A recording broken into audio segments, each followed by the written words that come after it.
S, மீண்டுமாய் இந்த நாளிலே உங்கள் அனைவரையும் நான் வாழ்த்துகிறேன், வரவேற்கிறேன். நேரலையில் இருக்கிற இன்னர் சர்க்கிள், அப்படிதான் உங்களை சொல்லணும், இன்னர் சர்க்கிள் ஆகிய உறவுகள் உங்கள் ஒவ்வொருவரையும் நான் வாழ்த்தி வரவேற்கிறேன். Today is a very special day. ஏன் அப்படி ஸ்பெஷல் டே அப்படின்னு சொல்லணும்னா, இந்த நாளை எப்படிமா சொல்லுவாங்க, today is ash Wednesday. Today is an ash Wednesday.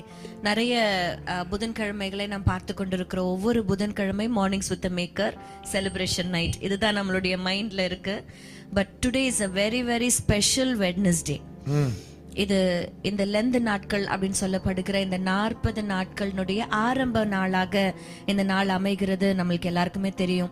எல்லா பாரம்பரிய திருச்சபைகளிலையும் இந்த நாளை அனுசரித்து இன்றையிலிருந்து 40 days அண்ட் ஒவ்வொரு நடுவில் இருக்கிற ஒவ்வொரு சண்டேயும் இன்க்ளூட் பண்ணும் பொழுது 46 நாட்கள் வருகிறது till we reach Good Friday.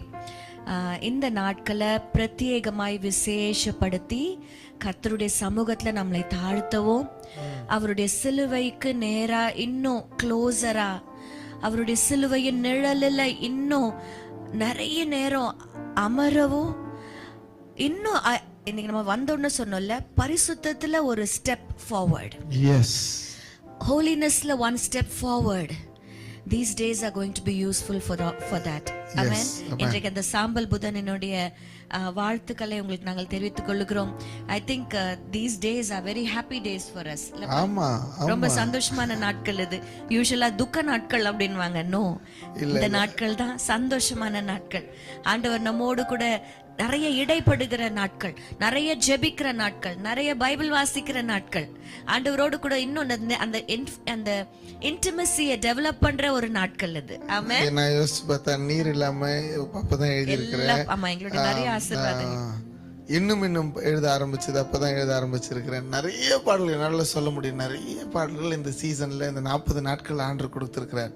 இப்போ நான் நம்புறேன் இந்த சீசன்லயும் கர்த்தர் புதுசா பாடல்களை கொடுக்க போறாரு. ஆமென் சொல்லிடுங்க பார்க்கலாம். ஆமென். ஹல்லேலூயா, ஹல்லேலூயா. முந்தினதை யோசிக்காமல், பூர்வமானதை சிந்திக்காமல், முந்தினதை யோசிக்காமல், பூர்வமானதை சிந்திக்காமல், புதியவைகள் தோன்ற செய்தீர், சாம்பலை சிங்காரமாக்கி விட்டீர். புதியவைகள் தோன்ற செய்தீர், சாம்பலை சிங்காரமாற்றி விட்டீர். அதற்கு நன்றி, உமக்கு நன்றி, முழு மனதுடன் சொல்கிறோம். நன்றி, உமக்கு நன்றி, மன நிறைவுடன் சொல்கிறோம். நன்றி, உமக்கு நன்றி, முழு மனதுடன் சொல்கிறோம். நன்றி, உமக்கு நன்றி, மன நிறைவுடன் சொல்கிறோம். இன்னைக்கு வரைக்கும் உங்க வாழ்க்கை எப்படி இருந்துச்சுன்னு தெரியாது. ஆனா இந்த நிமிஷம் வரைக்கும் இட் இஸ் த பாஸ்ட் இல்ல. இப்போ மணி என்ன ஆகுது? 6:09 ஆகுது. 6:08 இஸ் ஸ்டில் யுவர் பாஸ்ட். ஆமால, கரெக்ட்டா தான் சொன்னீங்க. 6:08 போயிடுச்சு, இப்போ 6:09க்கு வந்துட்டோம். ஆமா, திரும்பவும் அந்த 6:08 இது இந்த 5ஆம் தேதி மார்ச் மாசம் 2025 6:08க்கு நம்ம போறது இல்ல. வாய்ப்பே கிடையாது. There is no chance that becomes a past. Yes. அந்த பாஸ்ட், உங்க பாஸ்ட் எதுவானாலும் இருக்கலாம், அதை பத்தி யோசிக்காதீங்க. ஆண்டவர் இன்றைக்கு ஒரு புதிய ஆரம்பத்தை, ஒரு புதிய காரியத்தை செய்கிறேன் என்று சொல்லி ஆரம்பிக்கிறார்னா, இட் மீன்ஸ் நம்முடைய சாம்பலை அவர் சிங்காரமாய் மாற்ற வல்லவர். நம்முடைய சாம்பலை அவர் சிங்காரமாய் மாற்ற வல்லவர். we don't have much time, Jezima. ஆமா, நம்ம நேரா வார்த்தைக்குள்ள போயிடலாம். we have கொஞ்ச நேரம் தான் இருக்கிறது. எஸ், நிறைய பாடல் பாடணும்னு ஆசைதான், ஆனா வார்த்தைக்கு நம்ம முக்கியத்துவம் கொடுக்க வேண்டிய அவசியமாய் இருக்கிறது. ஆகவே நம்ம we are going to listen or into the word. so இந்த ஆஷ் வெட்னஸ்டே அப்படின்றது எப்போத்துல இருந்து ஆரம்பிச்சதுன்னு பார்த்தீங்கன்னா, ஆரம்ப கட்ட காலத்துல இருந்து கிடையாது. இது பாரம்பரிய திருச்சபைகளா இருந்த கத்தோலிக்கர்கள் மற்றும் இப்போ நம்ம இருக்கிற புராட்டஸ்டன்ஸ் எல்லாருமே இப்படிப்பட்ட காரியங்களை கொஞ்சம் ஒரு 5வது நூற்றாண்டுல இருந்து இந்த காரியங்களை செய்து கொண்டு வருகிறார்கள். ஆஷ் வெட்னஸ்டே எப்படி ஆரம்பிச்சது? குருத்தோலை ஞாயிறு அவர்கள் பவனியாக குருத்தோலையை பிடித்து சென்ற அந்த ஓலையை எடுத்துக்கிட்டு போயிட்டு அதை அடையாளமாக எரித்து அதை நாங்க அர்ப்பணிக்கிறோம் அப்படின்னு சொல்லுகிற ஒரு காரியமாக ஆரம்பித்திருக்கிறாங்க. ஆரம்பத்துல இப்பதான்றது கிடையாது. பழைய ஏற்பாட்டு காலத்திலேயே ஒருத்தர் தன்னை அர்ப்பணிக்கிறார்கள், தன்னை தாழ்த்துகிறார்கள் என்று சொல்லும் பொழுது ஆஷ்ல, அதாவது சாம்பலிலே அமர்வது, அங்க அமர்ந்து தன்னை தாழ்த்தி இறைவனிடத்திலே மாற்று வஸ்திரங்களை தரித்து ஏபோத்து மாதிரி ஒரு வஸ்திரத்தை ரெட்டுடுத்தி அதுல அமருவது ஒரு வழக்கம். இதை நம்ம வேதத்துல பார்த்திருக்கிறோம். சரிங்க, இந்த 40 நாட்களை ஆரம்பிக்கிற அன்னைக்கு ஏன் இந்த ஆஷ் அப்படின்னு சொல்லணும்னா, இந்த 40 நாட்களும் உபவாசத்தில் இருக்கிற நாட்களாக நம்ம கருதுகிறோம். இந்த 40 நாட்களும் ஆயத்த நாட்களாய் நாம் கருதுகிறோம். அப்போ ஆயத்தத்துக்கும் இந்த உபவாசத்துக்கும் இந்த ஆஷ்க்கும் இந்த சாம்பலுக்கும் ஒரு சம்பந்தம் இருக்கிறதை நாங்கள் கண்டோம். எதுக்கெல்லாம்? உபவாசத்துக்கும் ஆயத்தத்துக்கும் இந்த சாம்பலுக்கும் ஒரு சம்பந்தம். அந்த சம்பந்தம் தான் நம்ம இன்னைக்கு ஒரு அழகாக மாற்ற போகிறது. அது என்ன சம்பந்தம்னா, ஒரு ஆஷ் அப்படின்னு சொன்னாலே ஒரு பொருள் முற்றிலுமாய் எரிக்கப்பட்டால் ஒழிய அது ஆஷா சாம்பலாக மாற முடியாது, மாறாது. கம்ப்ளீட்டா அது டிஸ்ட்ராய் பண்ணப்பட்டு, அது நெருப்பினால எரிக்கப்பட்டு, அதனுடைய ஒன்றுமில்லாமல் போகும்பொழுது அதுக்கு உருவம் இல்ல, அதற்கு எந்த ஒரு தன்மையும் இல்ல, அதுக்கு தகுதி இல்ல. It becomes dust, it becomes ash. அப்போ ஆண்டவர் இந்த நாளில் நமக்கு நம்ம பாடின வண்ணமாக he's going to give us a new start. Wow. நம்முடைய சாம்பலை சிங்காரமாய் அவர் மாற்ற போகிறார். அந்த சாம்பலை மாறணும்னா பேப்பர் லைட்டா அப்படி பத்த வச்சீங்கன்னா புசுக்குன்னு எரிஞ்சிடும். பேப்பர் அப்படி உடனே எரிஞ்சிடும். தேங்காவை எரிக்கணும்னா கொஞ்சம் நேரம் அதை பத்த வைக்கணும், அப்பதான் அது எரியும். அப்படி ஒவ்வொன்றுக்கு ஒவ்வொரு டிகிரி ஹீட் தேவைப்படும் சாம்பலா மாறுவதற்கு. சரீரத்தை எரிப்பாங்க, அப்போ எரிக்கும் போது பார்த்தீங்கன்னா சதைகள் எல்லாம் உடனே எரிஞ்சிடும். ஆனால் எலும்பு எரியறதுக்கு லேட் ஆகும். அப்போ ஒவ்வொரு பாயிண்ட் ஆஃப் டைம்ல அது அர்ப்பணிக்கும் பொழுது, அந்த பாயிண்ட் ஆஃப் டைம் ஆஃப் அந்த டிகிரி ஆஃப் ஹீட்டுக்கு தன்னை அர்ப்பணிக்கும் பொழுது அது அந்த சாம்பலுக்கு வருகிற ஒரு விஷயத்தை நம்ம பார்க்கிறோம். ஆமா, இன்றைக்கு ஆண்டவர் நமக்கு சாம்பலுக்கு பதிலாக சிங்காரத்தை தராரு. ஆமென். இதுதான் ஆண்டவர் ஏசாயாவின் தீர்க்கதரிசன புஸ்தகம் 61ஆம் அதிகாரத்துல 1, 2, 3 வசனங்களை நம்ம வாசிக்கும் பொழுது நம்மளுக்கு எல்லாருக்குமே ரொம்ப பரிச்சயமான அந்த வசனம். ஏன்னா இதே வசனத்தை தான் ஆண்டவராக இயேசு கிறிஸ்து நியூ டெஸ்டமெண்ட்ல ஏசாயாவின் புஸ்தகத்தை எடுத்து அந்த சுருளை எடுத்து அவர் வாசிக்கும் பொழுது he will repeat the same verse there. It's a very powerful verse because it tells about the Messiah.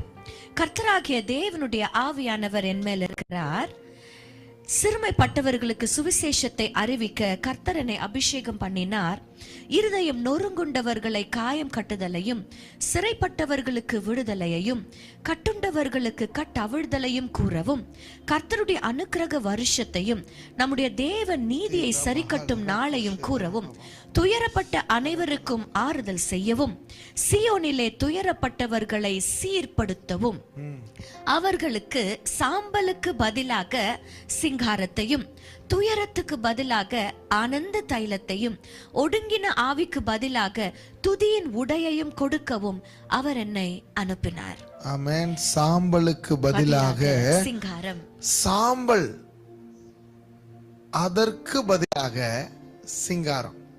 அப்போ ஒரு விஷயம் இருக்குது இல்ல, அந்த ஒரு விஷயத்தை எடுத்துட்டு அந்த விஷயத்துக்கு பதிலாக சிங்காரத்தை தருவேன்னு சொல்றேன். அந்த பழைய காலங்களில் இந்த எக்ஸ்சேஞ்சஸ் உண்டு. அப்பெல்லாம் கரன்சிஸ் மணி கிடையாது. அப்ப என்ன பண்ணுவாங்களா, இந்த கேரளால இருக்கிறவங்க அவங்க கிட்ட நல்ல விளையிற வெத்தலை அப்படி மற்றவர்களுக்கு கொடுத்துட்டு பண்ட மாற்றம், ரைட்? எஸ், பண்ட மாற்ற முறையை நீங்க எல்லாரும் கேள்விப்பட்டிருப்பீங்க. அந்த நாட்களில் they will exchange things instead of money. நான் இந்த பொருளை தரேன், எனக்கு பதிலா அது தான். இன்றைக்கு ஆண்டவர் நம்ம கிட்ட ஒரு பண்ட மாற்றத்தை எதிர்பார்க்கிறார். he is expecting an exchange. சொல்லாம அந்த வார்த்தையை he is expecting expecting an exchange. என்ன எக்ஸ்சேஞ்ச்னா அவர் சொல்றாரு I am going to give you glory. சாம்பலுக்கு பதிலாக சிங்காரத்தை I am going to give you the crown of glory. But நம்ம அவருக்கு என்ன தந்துடணும்? நம்முடைய சாம்பலை கொடுத்துடணும். We have to give our ashes to him. அப்படின்னா நம்மள போய் எரிச்சு கொடுக்கணும்னு சொல்லல, ஆனா அது ஆவிக்குரிய அர்த்தமா அதை வந்து நம்ம வந்து எடுத்துக்கொள்ளணும். ஒரு மெட்டாஃபர். இந்த சாம்பல் அப்படின்னு சொல்லும் பொழுது சாதாரணமா அந்த சாம்பல் வராது, இது நம்முடையது. இந்த சாம்பல் அங்க கொடுக்கும் பொழுதுதான் அந்த சிங்காரத்தை அவர் நமக்கு கொடுக்க முடியும். அப்ப இந்த சாம்பல் எதை குறிக்கிறதுனா சில காரியங்களை நம்முடைய வாழ்க்கையில தீயிலே எரிக்க வேண்டியதா இருக்கிறது. எதை சாம்பலுக்கு கொடுக்கணும்னு சொல்லி பழைய ஏற்பாட்டில் ஆண்டவர் சொல்றாருன்னா முதல்ல நம்முடைய பலிகளை அவர் ஏற்றுக்கொள்ளும் பொழுது அதை எரித்து சாம்பலாக்குகிறார். எஸ், பழைய ஏற்பாட்டுல நம்ம எல்லாரும் வாசிக்கிறோம், ஆண்டவர் நமக்கு கற்றுக் கொடுத்த கட்டளைகளில ஒன்று பலிகள். ஆமா, பாவ நிவாரண பலி, குற்ற நிவாரண பலி, போஜன பலி, பான பலி, சர்வாங்க தகன பலி, இப்படி நிறைய பலிகளை கர்த்தர் நம்மளுக்கு பழைய ஏற்பாட்டுல கட்டளையாக கொடுத்திருக்கிறார். நீங்க இதை செய்யணும். அப்படி செய்யும் பொழுதெல்லாம் ஒவ்வொரு பலியிலையும் ஆண்டவர் கொடுத்த ஒரு வார்த்தை, அதன் மாம்சத்தை சுட்டரிக்கப்படணும். ஆமென். மாம்சம் சுட்டரிக்கப்படணும். கரெக்டான வார்த்தை, மாம்சம் சுட்டரிக்கப்படணும். till the ash. எஸ், சும்மா நம்ம வந்து பார்பிக்யூ பண்றது கிடையாதுங்க, சுட்டரிக்கப்படணும். to the ash. எஸ், மாம்சம் சுட்டரிக்கப்படணும். இன்னைக்கும் இந்த சாம்பலுக்கு பதிலாக கர்த்தர் சிங்காரத்தை தருவேன் என்று சொல்லுகிறது வாக்குத்தத்தமா இருக்கும் பொழுது, இந்த மாம்சம் பலிபீடத்துல, இந்த alter, not anywhere, in the altar you have to be kept in fire. ஓ, அக்கினினால தாங்க சாம்பலாக மாற்ற முடியும். இந்த அக்கினி எங்க இருக்குன்னா பலிபீடத்து அக்கினியிலே நாம் சாம்பலாக்கப்படணும். அதுவும் இந்த பலிபீடம் கர்த்தருடைய சந்நிதியில இருக்கிற பலிபீடம். இந்த 40 நாட்களும் நம்ம பலிபீடத்துக்கு வரப்போறோம். ஆமென் சொல்லுங்களேன். பலிபீடத்திலே சாம்பலாக நம்முடைய மாம்சத்தை அர்ப்பணிக்க போகிறோம். இது உகந்த பலியாக இருக்க போகிறது. கர்த்தருடைய சந்நிதியிலே ஏற்றுக்கொள்ளத்தக்கதாய் இந்த பலியை கர்த்தர் மாற்ற போகிறார். என்ன, இந்த பலியின் பிரயாச்சித்தம் தான் உங்களுக்கு சிங்காரமாக கர்த்தர் தரப்போகிறார். சிங்காரத்தை கர்த்தர் தரப்போகிறார். ஆமென், ஆமென், ஹல்லேலூயா, ஹல்லேலூயா. அப்போ நம்ம இன்றைக்கு நம்மளுடைய மாம்சம், அதாவது நம்மளுடைய மாம்சம் அப்படின்னு சொன்னாலே இந்த உலகத்துக்குரிய எல்லா காரியங்கள், எல்லா இச்சைகள், நம்மளுடைய எல்லா பாவங்கள் எல்லாவற்றையும் நாம் சுட்டரிக்க நம்ம அலோவ் பண்ணும் பொழுது it becomes ash. And we have something to give to the Lord. Yes. We have our ash to give to him. And அதற்கு பதிலாக ஆண்டவர் நமக்கு சிங்காரத்தை தருவேன்னு சொல்றாரு. இந்த எங்க ஐயா சொன்ன மாதிரி நம்ம ஆஷா மாறணும்னா number 1 we have to come to the altar. Yes. இந்த 40 நாள் அளவும் தேவ சமூகம் தான் உங்களுடைய ஆல்டர். wherever you are, நீங்க எங்க அந்த தேவ சமூகத்துக்கு போறீங்களோ அந்த இடம், your prayer room is your altar. That's right. ஓ, நீங்க ஆலயத்துக்கு வந்து ஜெபிக்கிற பழக்கம் உள்ளவர்களா இருந்தீங்கன்னா அந்த time is your altar. Yes. Yeah, find your altar now. ஒரு நேரம், ஒரு இடம், இதுதான் உங்களுடைய altar. A time and a place. In this 40 days we are going to commit ourselves. Yes, இது உங்களுக்கான ஒரு அழைப்பு நாங்க கொடுக்கிறோம். as family ஒரு committed group தான உங்களை நான் சொல்லியிருக்கிறேன். நீங்க யார் தெரியுமா? Inner circle. இந்த இன்னர் சர்க்கிளுக்கு ஒரு இடம், ஒரு நேரம். எதுக்கு தெரியுமா? இந்த ஆல்டருக்கான நேரம், ஆல்டருக்கான இடம். ஆமா, இந்த ஆல்டரை நீங்க ரெடி பண்ணனும்னா ஆண்டவருக்காக ஒரு நேரம், ஆண்டவருக்காக ஒரு இடம். that will become your altar. Yes. அந்த ஆல்டர்ல ஆண்டவரோடு கூட, சரி ஆல்டருக்கு வந்தாச்சு, நம்ம மாம்சத்தை எல்லாம் கொண்டு வந்துட்டோம். what do we need now to make this into ash? இந்த மாம்சம் ஆஷா மாறணும். ஆல்டருக்கு வந்துட்டோம்னா we need fire. நமக்கு ஃபயர் வேணும். ஏசாயாவின் புஸ்தகம் 4ஆம் அதிகாரத்துல ஆண்டவர் பியூட்டிஃபுல்லா 3rd வசனத்துல, ஏசாயா 4:3, ஏசாயா 4ஆம் அதிகாரம் 3ஆம் வசனம், அப்பொழுது ஆண்டவர் சீயோன் குமாரத்திகளின் அழுக்கை கழுவி, சீயோன் குமாரத்தியின் அழுக்கை கழுவி, நியாயத்தின் ஆவியினாலும் சுட்டெரிப்பின் ஆவியினாலும் எருசலேமின் இரத்த பழிகளை அதன் நடுவிலிருந்து நீக்கி விடும் பொழுது. ஆமென். We have a spirit. ஆவியானவர். ஆமென். ஓ, பலப்படுத்துகிற ஆவியானவர் என்பது உண்மை. கண்டித்து உணர்த்துகிற ஆவியானவர் என்பது மாறவே மாட்டார். அதே போலவே சுட்டெரிப்பின் ஆவியானவர். ஓ, ஒரு ஒரு ஒரு ஒரு அக்கினினாலதான் இந்த தங்கம் சுத்தமாகும். அக்னினாலதான் வெள்ளி புடமிடப்படும். ஓ, அந்த மாதிரி சுட்டெரிப்பின் ஆவியானவர் நம்முடைய மாம்சத்தை தகனிப்பார். இந்த மாம்சம் அப்படின்னு சொல்லும் பொழுது ஆவியானவர் நம்மளை சுட்டெரிக்கிறார். அப்போ மாம்சம் அப்படின்னு சொல்லும் பொழுது மாம்சம் பலவீனமானதுன்னு தான் வசனம் சொல்லுது. ஆமென். Yes. ஆனால் ஆவி உற்சாகம் உள்ளது. அப்போ என் மாம்சத்தை நான் சுட்டரிக்கணும் அப்படின்னா everything that is making me weak, everything that is putting me down, everything that is making me not eligible to stand in God's presence, எல்லாவற்றையும், அந்த மாம்சம் எல்லாவற்றையும் நம் ஆல்டர்ல கொண்டு வந்து படைக்கும் பொழுது சுட்டரிப்பின் ஆவியானவர் நம்மள கம்ப்ளீட்டா சாம்பலாய் மாற்றுவார். அப்போ உன் பலவீனத்துல அவருடைய பலன் பூரணமா, உன்னுடைய சாம்பல் எல்லாம் அவருடைய கரத்திற்கு போகும். அவர் கரத்திலிருந்து சிங்காரம் நமக்கு வந்து சேரும். ஹல்லேலூயா, ஹல்லேலூயா, ஹல்லேலூயா, ஹல்லேலூயா. புதியவைகள் தோன்ற செய்தீர், சாம்பலை சிங்காரமாக்கி விட்டீர். புதியவைகள் தோன்ற செய்தீர், சாம்பலை சிங்காரமாக்கி விட்டீர். அதற்கு நன்றி, உமக்கு நன்றி, முழு மனதுடன் சொல்கிறோம். நன்றி, உமக்கு நன்றி, மன நிறைவுடன் சொல்கிறோம். நன்றி, உமக்கு நன்றி, முழு மனதுடன் சொல்கிறோம். நன்றி, உமக்கு நன்றி, மன நிறைவுடன் சொல்கிறோம்.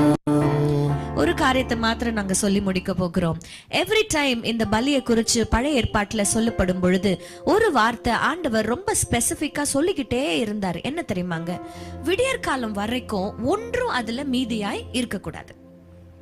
அப்போ when the dawn comes, ஒரு புதிய நாள் வரும் பொழுது, புதிய விடியல் வரும் பொழுது உங்களுடைய பழைய நாளினுடைய எந்த ஒரு பாவமோ, எந்த ஒரு மாம்சத்துக்குண்டான இச்சைகளோ இல்ல பலவீனங்களோ புதிய நாளிற்குள்ள வைக்கப்படலாகாது. ஆல்டருக்குள்ள வந்தது எல்லாமே சுட்டரிக்கப்பட்டு இருக்கணும். அப்போ மீதியானவைகள் ஒன்றும் இருக்கக்கூடாது. all the remaining whatever is left of you should be கம்ப்ளீட்டா அது எரிக்கப்படணும். இதுதான் ஆண்டவருடைய கட்டளை. இன்றைக்கு கூட as people of God, you are, எங்க ஐயா சொன்னார், you are the inner circle.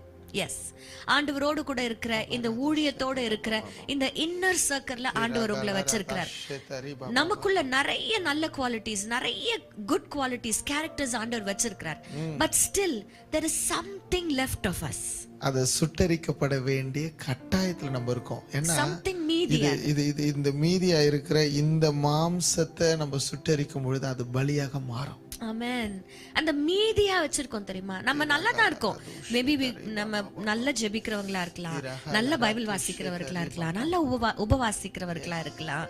But ஏதோ ஒண்ணு, அந்த ஒன்று, அந்த மீதிய ஆவியானவர் நமக்கு ஐடென்டிஃபை பண்றதுக்கு உதவி செய்வார். ஆண்டவர் சொல்றாரு, அந்த மீதி கூட சுட்டரிக்கப்படணும். அந்த மீதி சுட்டரிக்கப்பட்டுச்சுன்னா நீங்களும் நானும் ஆண்டவருடைய மீதியான ஜனமாய் மாறுவோம். Wow, remnant, you will be chosen remnant. We become the remnant. அதனால்தான் இந்த 4ஆம் அதிகாரத்தினுடைய 4ஆம் வசனத்துல we read verse 3 இல்லையா? verse 4 பாத்தீங்கன்னா, சியோனில் மீதியாய் இருந்து, அதாவது யார் தெரியுமா? மீதியா இருக்கிற கொஞ்சம் நெஞ்சம் மாம்சம் கூட யாரெல்லாம் சுட்டரிக்கப்படுவதற்கு அலோவ் பண்றாங்களோ, they become the remnant of Zion.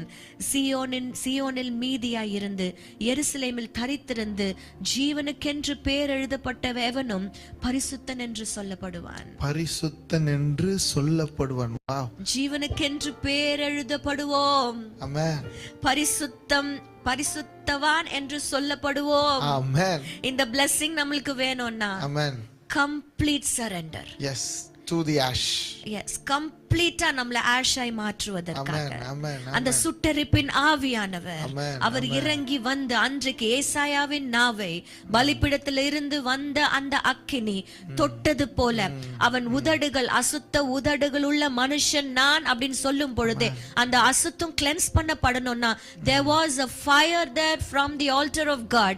இன்னைக்கு அப்படி சுட்டெரிப்பின் ஆவியானவர் நமக்கு பரலோகத்திலிருந்து அந்த ஆல்டர்ல இருந்து இறங்கி வந்து நம்முடைய மாம்சம் எல்லாவற்றையும் அவர் சுட்டெரித்து அதை ஆஷா மாற்றி அந்த ஆஷா ஆண்டவர் கையில கொடுத்துட போறோம். ஹalleluya. அவர் நமக்கு என்ன தருவார்? சிங்காரத்தை தருவார். ஓ ஜீசஸ். சிங்காரம்னா ஒரு கிரீடத்தை போல, ஒரு சந்தோஷத்தை போல, ஒரு மகிழ்ச்சியை போல, ஒரு நிறைவை போல, இப்படிப்பட்ட நன்மைகளை இந்த 40 நாட்கள் அவர் தந்துகிட்டே இருக்க போறார்.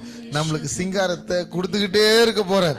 ஓ எவ்ரிடே இந்த 40 நாளும் ஒவ்வொரு நாளும் ஒவ்வொரு காரியங்களை ஆண்டுடைய பலிபீடத்துல கொண்டு வந்து நம்ம வந்து எரிக்கிறதுக்கு ஒப்பு கொடுக்க போகிறோம்.